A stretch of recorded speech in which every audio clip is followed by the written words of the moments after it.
Salut à tous, j'espère que vous allez bien. On se retrouve aujourd'hui pour parler de l'extension d'OP11, faire une petite analyse au niveau du prix, savoir, moi, mon avis personnel, est-ce que ça vaut le coup d'acheter, en quelle quantité, d'en acheter un petit peu pour se faire plaisir ou quoi, et dans quel but, par rapport là maintenant qu'on a un rendu sur le marché plus global, parce qu'au début, quand il y a les pré-release, c'est sûr que les prix explosent et après, vraiment, les prix se stabilisent et on a les vrais prix. Comme là, actuellement, au bout de 2 3 semaines, là, je crois que ça fait à peu près 3 semaines, là, au bout de 3 semaines, vraiment, on a les prix du marché qui vont rester comme ça, à part, bien sûr, ben, vous le savez, quand on collectionne des cartes, il y a les méta des decks qui changent, qui fait que des cartes qui valaient moins cher là actuellement prennent de la valeur, mais pas beaucoup. Enfin, pas beaucoup. Je veux dire, c'est une minorité de cartes quand même. C'est pas sur la totalité de l'extension, il va peut-être avoir 20% qui va prendre de la valeur. Le reste, on a à peu près là le prix qui va rester comme ça.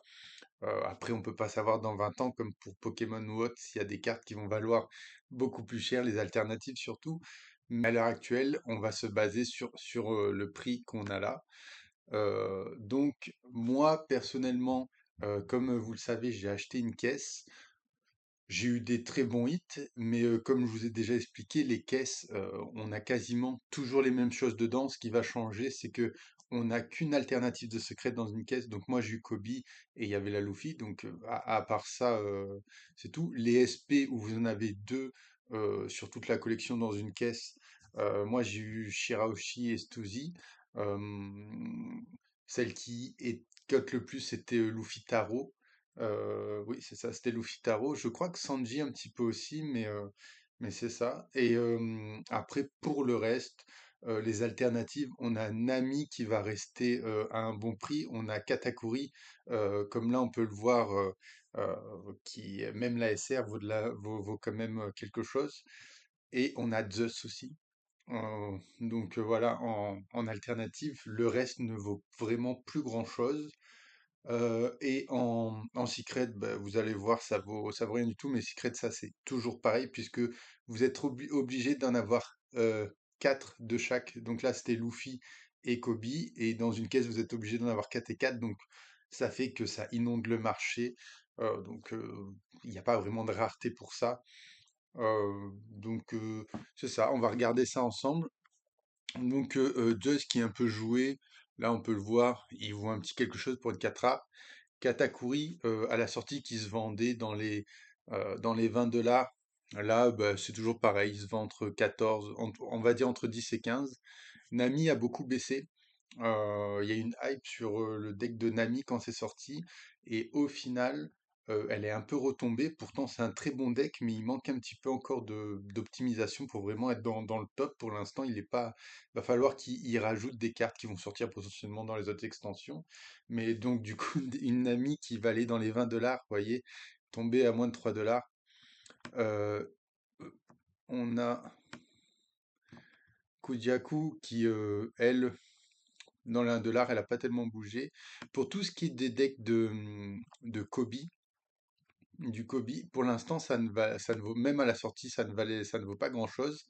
Vous voyez, Elmepo, Ibari, mais c'est parce que les types Sword, comme on peut voir là, Ibari ou Elmepo ou autre, c'est sorti avec l'extension d'OP11. Donc Kobe, c'est le premier leader qui utilise pleinement, on va dire, le potentiel de ces cartes-là, ce qui fait que il manque encore un petit peu aussi pareil c'est normal, ils mettent du temps, avant que le deck soit vraiment complet et assez compétitif avec les autres.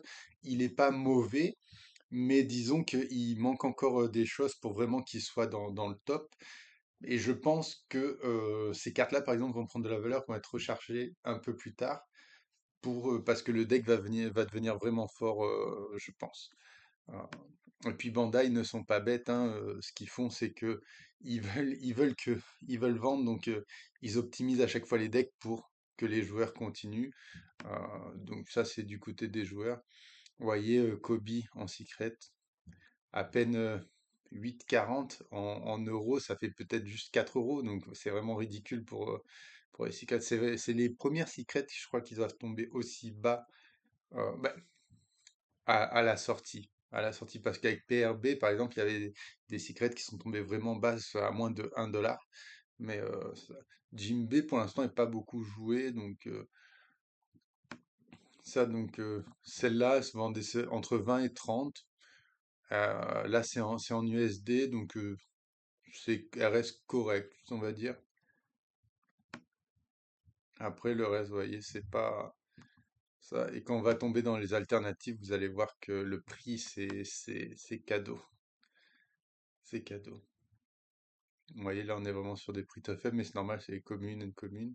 Ça, c'était les donnes dans parce que vous avez les booster box, vous avez les boosters, et vous avez comment on appelle ça, les double box, oui, les double box, on va dire ça comme ça. Et dedans, vous avez un don au hasard de Katakuri et un don de Kobe dans chaque paquet, il me semble. Et vous avez deux paquets. Donc, pour ceux qui font la collection de dons, en général, ça se vend assez bien. Ben, le prix est très correct pour des dons, quoi. Vous voyez, c'est sold out.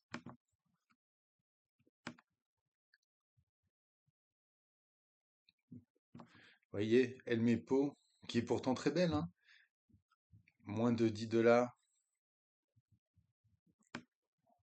J'avoue que je m'attendais à ce que ça soit une extension qui cote un peu plus.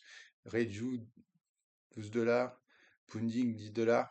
Katakuri, par contre, lui, voilà, une- qui cote très bien. Mais en général, ce qu'on a eu pour OP9, OP10, moi je parle de ça parce que c'est là où j'ai acheté en un peu plus grosse quantité, donc euh, j'ai un meilleur avis personnel dessus au niveau de retour-vente parce que j'ai aussi pas mal revendu. C'est que les alternatives, il y avait disons, un prix médian qui tournait entre 20 et 40 dollars l'alternative. Et des fois, il y en avait comme Kuzan ou autre qui valaient un peu plus cher, qui montaient dans les 60 dollars. Mais du coup, ça faisait qu'on récupérait, mettons, si on ne les voulait pas et qu'on achetait une caisse, on récupérait un peu sur toutes. Là, le problème, c'est que elles sont, pour OP11, il y en a une 90% qui sont très très basses, et il y en a à peine, et encore j'ai 90%, mais c'est 95% qui sont très très basses, et il y en a à peine 5% qui sont à un prix décent. Bah, là, c'est plus qu'un prix décent, mais même un peu plus haute que la moyenne habituelle. Et les SP, ça a été un gros flop au niveau de... euh, les gens ne les recherchent pas, à part Lufitaro, parce que il est beaucoup joué dans les decks violets qui sont très populaires en ce moment, parce qu'ils sont très très forts. Mais à part ça, les prix sont vraiment très bas pour des SP qui viennent de sortir avec un nouveau visuel, tout ça. La hype n'est pas là-dessus. Euh, donc, est-ce que c'est parce que aussi on a eu OP10 il y a un mois, on a eu OP11 là, dans 2 semaines, on a OP12. Après, je crois que c'est OP13 et après c'est PRB. Je veux dire, ils enchaînent peut-être aussi un petit peu beaucoup et il y en a qui peut-être sont déjà sur OP12 parce que les decks sont très bons aussi. Donc, vous voyez, Zeus. En général, les illustrations avec Nami, ça marche assez bien. Très bon prix pour ça. Là, on est à 13 dollars, là, on est à 17 dollars. Et pourtant, c'est des cartes, ça, c'est une carte qui est jouée, hein. Garp, on est à moins de 10 dollars. Vous voyez, ça, c'est quand même une carte assez rare. Et on est à peine à 28 dollars, la moins de 10 dollars. Un leader alternative, 15 dollars. Bon, elle cote un petit peu plus parce qu'elle est jouée dans plusieurs decks, là. Celle-là, elle a un petit peu remonté. Elle était un peu plus basse, mais ça reste, pour un event manga, ça reste assez bas, quoi. Ça reste assez bas. Kobe est en train de remonter, il est en train de se populariser parce qu'avant il était dans les 20 dollars. Shiroshi pour l'instant n'est pas beaucoup joué, elle manque vraiment d'optimisation.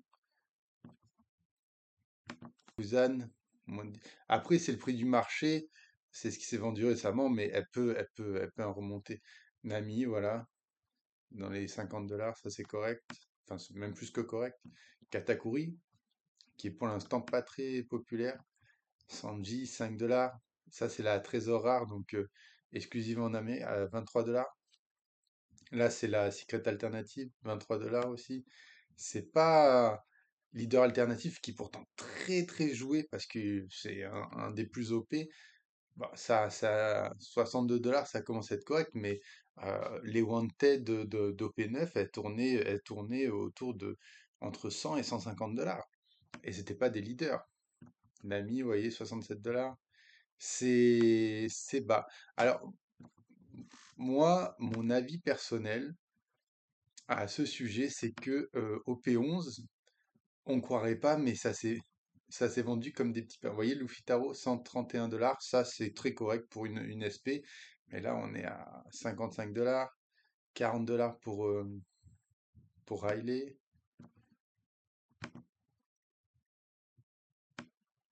Shanks 80 $, c'est correct. Vous voyez, Sanji, ce que je vous disais, c'est Luffy Taro et Sanji qui étaient un peu plus chers que les autres. Shirahoshi. Et la manga, quand elle est sortie, enfin, ouais, c'est normal. Au début, elle se vendait dans les 2000 $. Ceux qui l'ont acheté ce prix-là, ils se sont bien fait avoir parce qu'ils pensent toujours que ça va monter plus, donc ils se dépêchent d'acheter.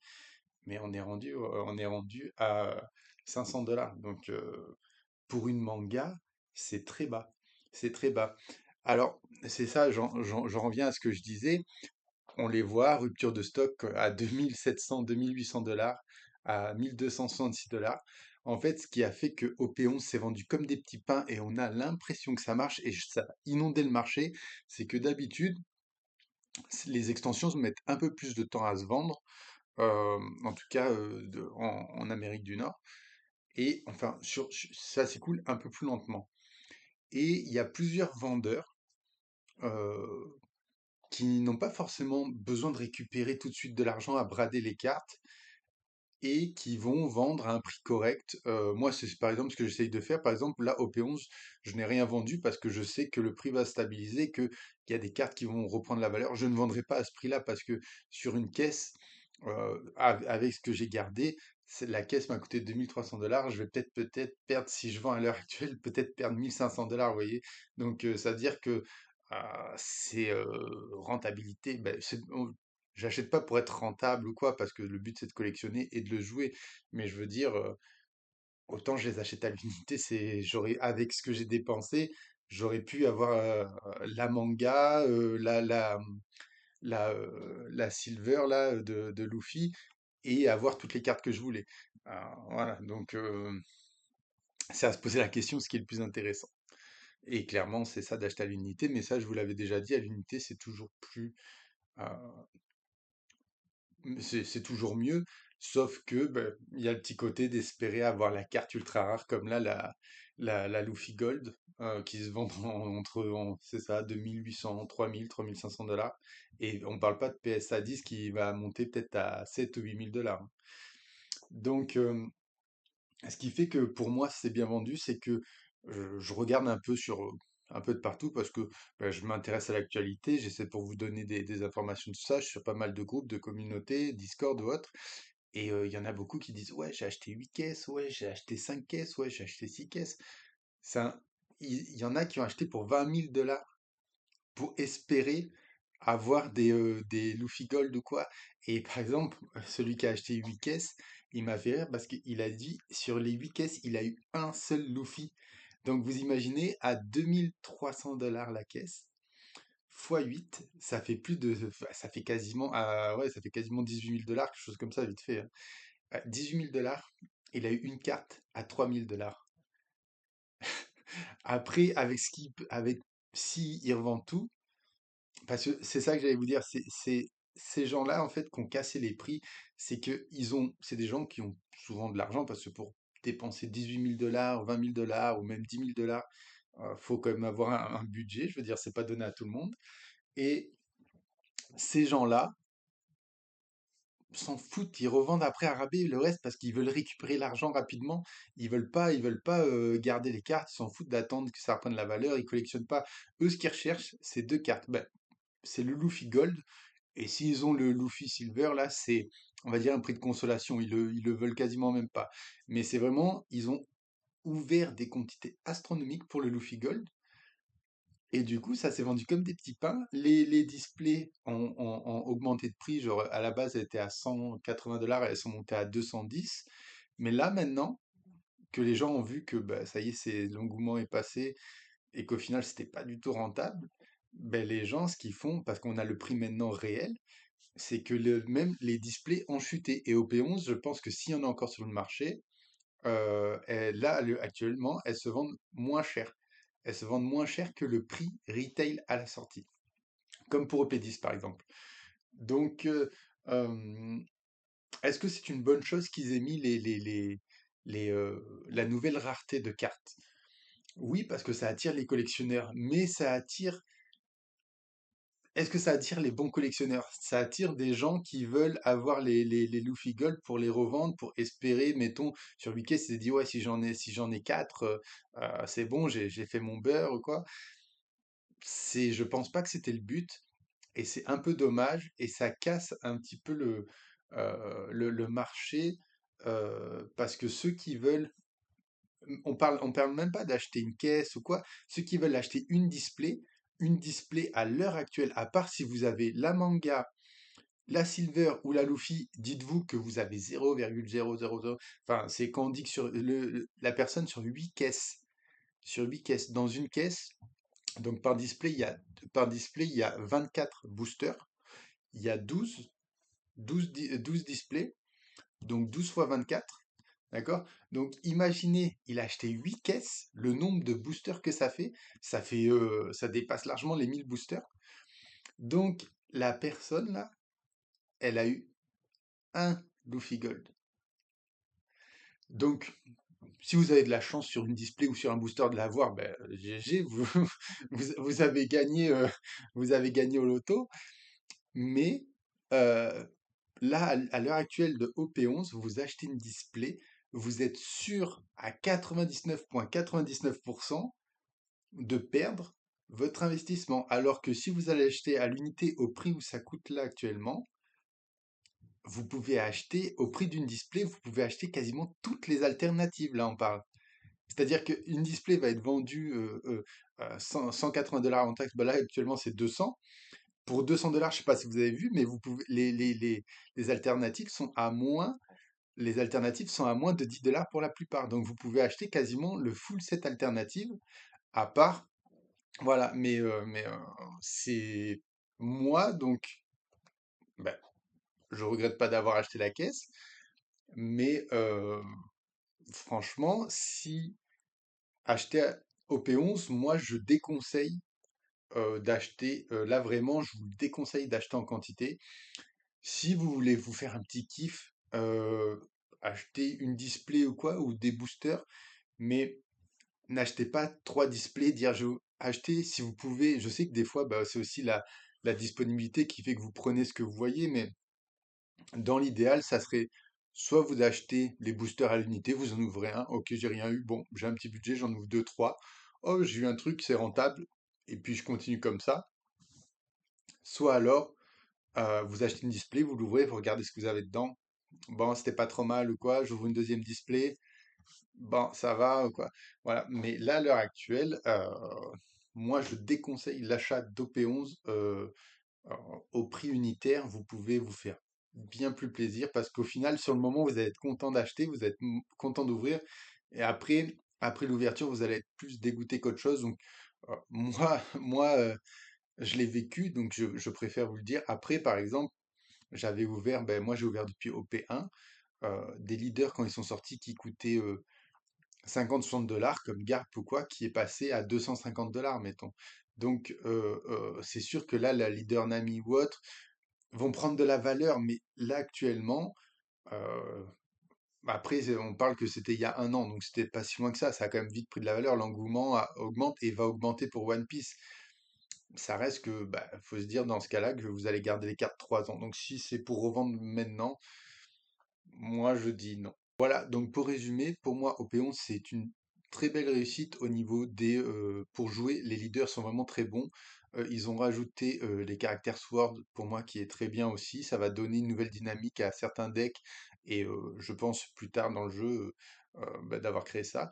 Ensuite, les alternatives, il y a vraiment eu un upgrade. Moi, j'ai beaucoup aimé. Elles sont très belles. Les SP, en visuel comme ça, on se disait, ouais, ça va être super, elles sont beaucoup plus belles. Pour moi, c'est un petit upgrade, mais pas non plus de folie. Voilà. Là, SP Silver et Gold, c'est une bonne idée parce que ça emmène une nouvelle rareté vraiment pour ceux qui recherchent le top, top, top. Donc j'espère que mon avis vous a plu et que ça vous aiguillera peut-être pour prendre la décision, savoir ce que vous voulez faire. Et puis pensez à vous abonner et à liker et je vous dis à bientôt. Ciao!